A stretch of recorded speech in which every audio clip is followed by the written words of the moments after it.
Ahora el entendimiento de cómo se comporta la electricidad se ha convertido en la pasión de muchos de los principales físicos de la época.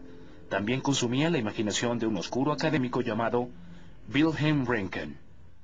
Röntgen fue un modelo del científico europeo-alemán del siglo XIX, un físico, un experimentador, en ciertas formas, un filósofo cuya filosofía se expresaba a través de la experimentación científica. A los 50 años, Röntgen ya había enseñado en 4 universidades distintas y había publicado unos 48 trabajos, todo esto sin lograr la más mínima notoriedad. Ahora en su laboratorio de la Universidad de Bosworth, todo eso estaba por cambiar. Así que estaba en su sótano. Trabajaba en su tubo Crookes, que es algo que parece una bombilla eléctrica con un terminal negativo y uno positivo, y a través del cual pasa electricidad. Röntgen estaba electrificando un tubo vacío de vidrio de forma extraña para formar lo que se conoce como rayos catódicos. Se sabía que estos misteriosos rayos podían recorrer una distancia muy corta fuera del tubo. Y a Röntgen le producía curiosidad este fenómeno. Ahora, en la noche del 8 de noviembre de 1895, realizaba un simple experimento para ver si los rayos penetraban el tubo incluso si estaba completamente apagado. Lo cubrió muy cuidadosamente con un cartón oscuro, apagó las luces de la habitación para que estuviera totalmente oscuro y tratar de ver si los electrones pasarían. Y en medio de la oscuridad, mientras hacía esto, repentinamente, a menos de 1 metro de donde estaba, vio que algo brillaba. Lo que brillaba era un pedazo de cartón cubierto de un material fosforescente colocado sobre una mesa a varios metros del tubo. Y se da cuenta de que hay una correlación cuando la corriente eléctrica pasa a través de este tubo de vacío. Con la electricidad, el brillo se produce y algo tiene que estar emanando a través del cartón. Y supo que los electrones no podían recorrer esa distancia. Era un hecho absolutamente conocido. Y en esa época no había rayos o partículas conocidas que explicaran esto. Röntgen estaba frustrado. ¿Qué extraña forma de energía había desencadenado que podía atravesar el vidrio, cartón y varios metros de aire? Llamó a estos misteriosos rayos X. De modo que una vez que hace este gran descubrimiento, quiso saber qué podían o no atravesar estos rayos X.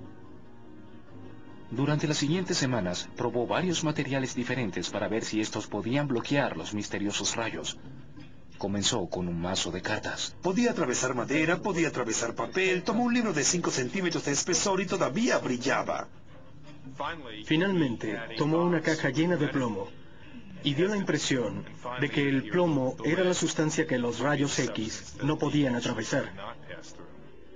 Acerca de esto, Röntgen escribiría: ¿qué tipo de onda o rayo hace lo que veo que éste está haciendo? ¿Estoy cometiendo alguna clase de error? ¿O tal vez me estoy volviendo loco? Decidió que para probar que no estaba loco, haría que su esposa bajara a ver lo que estaba haciendo. En medio de una gran fanfarria sentó a su esposa Bert. Colocó su mano sobre una placa fotográfica y encendió el tubo de rayos X. Ella estuvo sin moverse durante la exposición y luego esperó ansiosa mientras su esposo revelaba la placa. Y ve su mano, ve los huesos, ve el anillo de bodas, y al principio se siente atemorizada por la fotografía.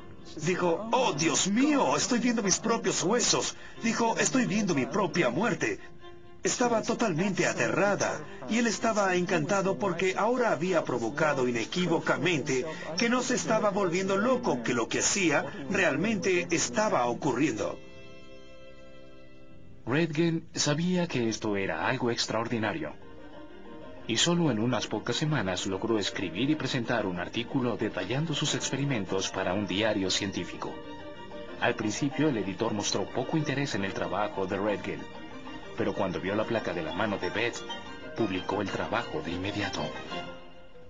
Mientras tanto, la historia fue recogida por uno de los diarios más populares de Viena y en poco tiempo recibió publicidad en todo el mundo.